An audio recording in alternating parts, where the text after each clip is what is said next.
How to add sound effects to videos in Veed. First of all, open your browser and go to veed.io and sign into your account.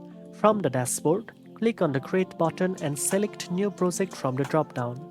Upload your video by clicking Upload File or dragging and dropping it into the editor. Once your video appears on the timeline, you are ready to add sound effect. To add sound effects, click on the audio option in the left-hand menu. You can either upload your own sound effect files or choose from Veed's royalty-free sound effects library. Simply select the sound effect and it will appear on your timeline.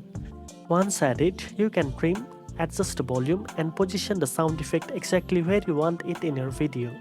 Veed also allows you to add multiple sound effects, layer them with background music, or combine them with voiceovers for a rich audio experience. After adding your sound effect, continue enhancing your video with text, subtitles, titles, or transitions. Once you are satisfied, export your video with the audio fully integrated, ready to share on YouTube, TikTok, Instagram, or any platform. Now you know how to add sound effects to videos in Veed. If you found this video helpful, don't forget to like, share, and subscribe for more editing tips. Thanks for watching, and I'll see you in the next one.